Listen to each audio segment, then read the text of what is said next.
Quand vous dites que tuer c'est mal, pensez-vous que ce jugement ne représente que votre avis sur la question ou qu'il soit objectivement vrai de dire que tuer c'est mal? Si une personne dit que tuer c'est mal et qu'une autre personne dit que tuer c'est bien, est-ce que ça a du sens de dire que l'une des deux se trompe? Est-ce que l'affirmation « tuer c'est mal » est plutôt similaire à l'affirmation « les épinards c'est pas bon », c'est-à-dire similaire à un jugement subjectif qui n'est ni vrai ni faux, ou plutôt similaire à l'affirmation « les épinards sont une plante » qui est objectivement vraie? Pensez-vous qu'il existe des états de l'univers intrinsèquement meilleurs que d'autres?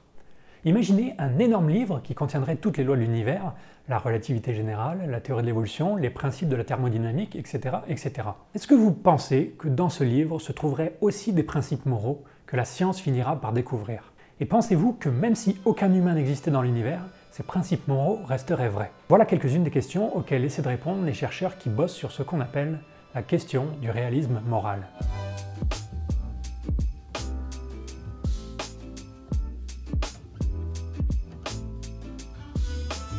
Je ne vais pas faire une vidéo qui récapitule tous les débats dans ce champ philosophique, je vais juste faire une vidéo qui tire les conséquences des choses qu'on a vues dans les épisodes précédents, une espèce de vision biologique du réalisme moral, sans prétention que cet avis soit celui de tous les biologistes qui étudient le sujet, c'est avant tout mon avis. Vous n'avez pas besoin d'adhérer à ma vision de la morale comme un algorithme de remboursement de coûts d'opportunité pour suivre cette vidéo, mais le visionnage des vidéos précédentes, et en particulier de la numéro 5, est quand même fortement recommandé. C'est parti! Il semblerait donc, à première vue, que la plupart des gens soient des réalistes moraux, c'est-à-dire qu'ils pensent que les jugements moraux font référence à des faits qu'ils peuvent être objectivement vrais ou faux.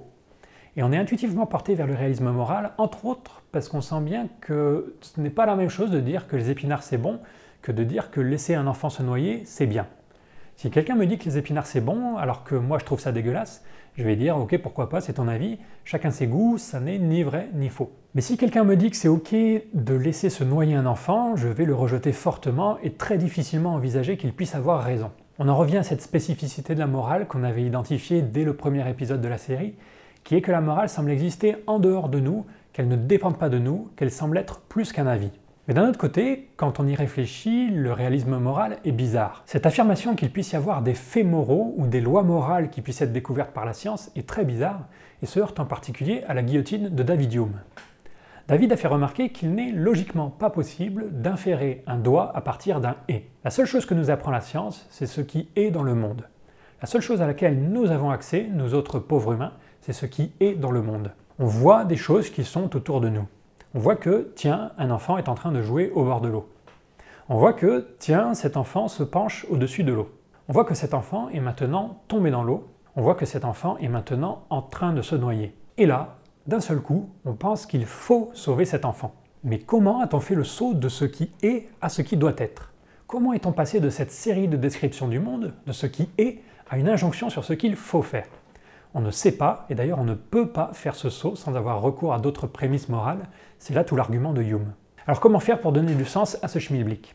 Eh bien en appelant la théorie de l'évolution à la rescousse comme d'habitude. Ce qui nous fait passer de ce qui est à ce qui doit être, c'est l'évolution qui a façonné nos cerveaux pour ressentir certaines émotions face à certaines situations. Faisons un petit détour par nos sens perceptifs. Imaginez la sensation de couleur rouge, la sensation que vous ressentez dans votre cerveau quand vous voyez la couleur rouge. Cette sensation de couleur rouge n'existe pas objectivement dans l'univers, en tout cas elle n'existe pas en dehors de nos cerveaux. Mais il y a une chose qui existe objectivement dans l'univers, c'est la longueur d'onde de la couleur rouge. Et une fois traitée par nos cerveaux, la longueur d'onde du rouge se transforme en sensation de couleur rouge. Ou prenons encore l'exemple du goût.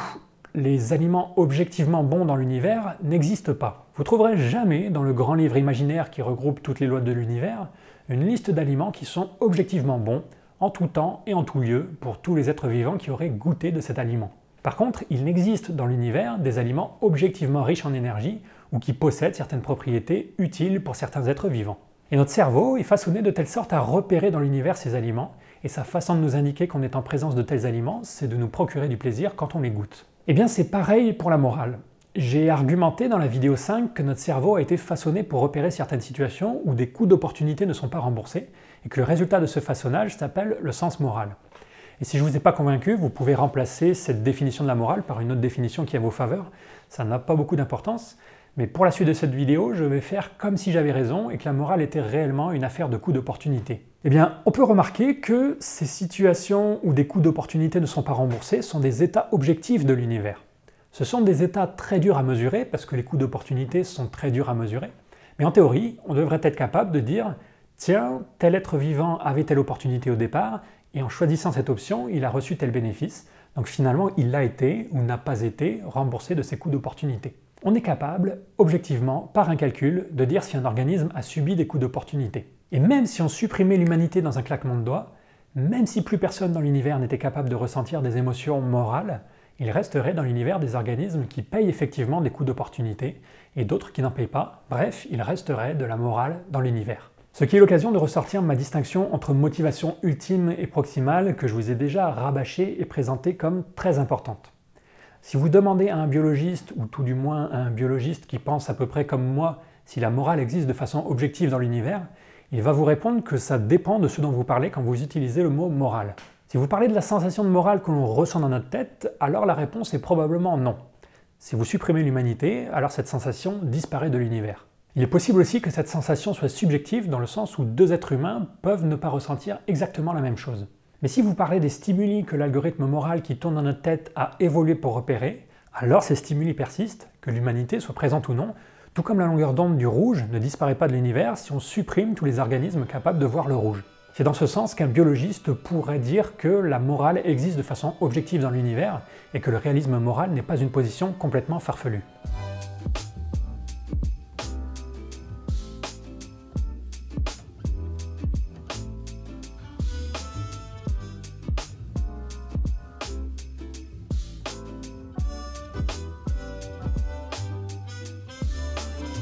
Ce qui nous amène à la question des extraterrestres qui viennent envahir la Terre.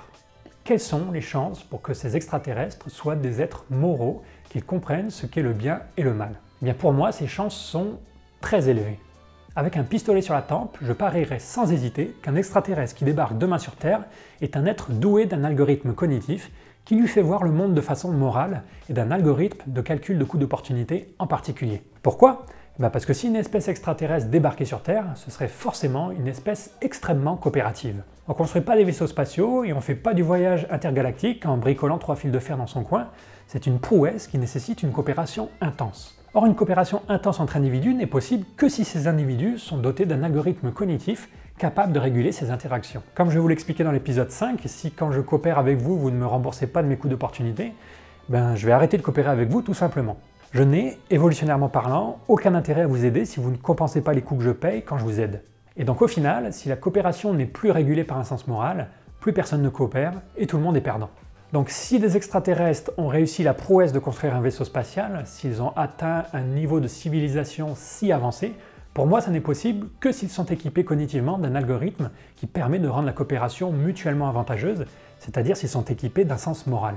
Voilà donc ma réponse. Pour moi, des extraterrestres qui nous rendraient visite sur Terre seraient très probablement des êtres moraux. Peut-être que dans leur tête, ils ne ressentiront pas exactement la même chose que nous humains, peut-être que la sensation que leur procure leur algorithme sera différente, mais il n'empêche que leur algorithme réagira aux mêmes choses, aux coûts d'opportunité, parce que les lois de l'évolution sont les mêmes partout dans l'univers, et que le principe de ne pas payer de coûts d'opportunité est un principe qui vaut non seulement sur Terre, mais aussi partout dans l'univers. Tout être vivant qui coopère beaucoup et qui cherche à maximiser le nombre de copies de ses gènes passées à la génération suivante doit chercher à être remboursé de ses coûts d'opportunité et à rembourser ceux des autres. Si un extraterrestre ne comprend pas ce que vous voulez dire par immoral, par bien ou par mal, et qu'il a l'impression que vous essayez de l'embrouiller, essayez de lui expliquer cette histoire de coûts d'opportunité, ça pourrait vous sortir du pétrin.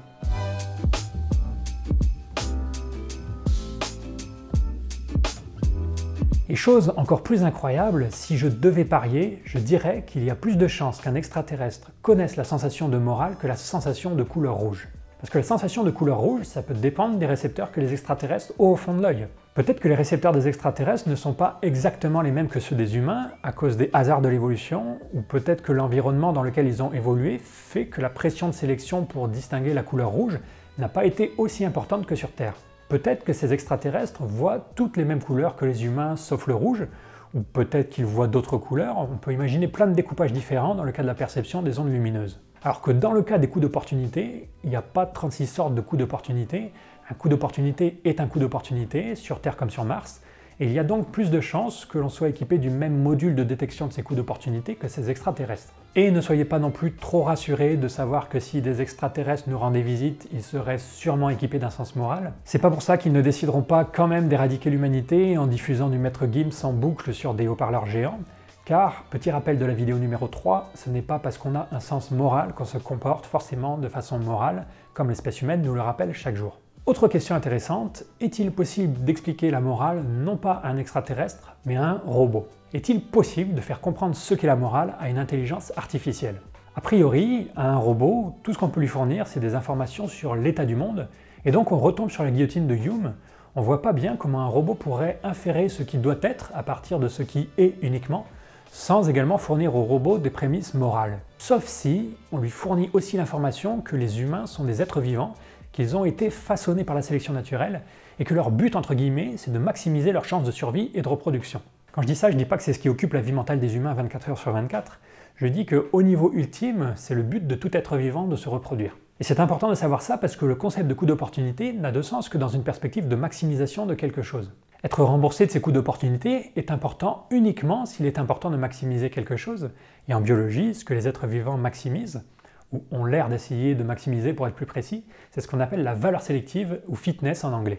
Pour qu'un robot comprenne pourquoi c'est important de sauver un enfant qui se noie, il faut qu'il comprenne le concept de coût d'opportunité, et pour qu'il comprenne le concept de coût d'opportunité, il faut qu'il comprenne que les humains sont à la base des tas de molécules qui ont pour but de maximiser le nombre de copies d'eux-mêmes qu'ils laisseront à la génération suivante. J'en profite pour recommander à nouveau son livre pour ceux qui voudraient approfondir, et vous vous apercevrez en le lisant à quel point mes vidéos sont un plagiat de son travail. Et voilà, vidéo terminée. Tu vois, c'est ça un coût d'opportunité. Et c'est pourquoi, au final, même si parler de morale objective dans l'univers ne me gêne pas, car la notion de coût d'opportunité n'a pas de frontières, il faut quand même rappeler que cette notion est liée à l'existence d'êtres vivants, à l'existence de trucs qui veulent maximiser leurs chances de reproduction. S'il n'y avait que des cailloux dans l'univers et aucun être vivant, la notion de morale n'aurait plus aucun sens.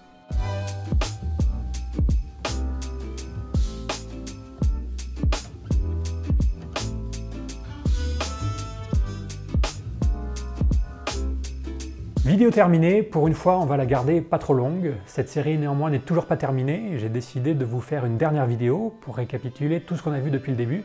Et même si je ne vais pas y introduire de nouvelles idées, ne manquez pas cette vidéo. C'est le moment où toutes les pièces du puzzle vont enfin se mettre en place et où on pourra se rendre compte du chemin qu'on a parcouru ensemble. Et en plus de ça, j'aurai une question importante à vous poser en fin de vidéo et vos réponses me seront très précieuses. Prenez soin de vos cerveaux, abonnez-vous, laissez un petit commentaire, ça me motive toujours à continuer et à la prochaine.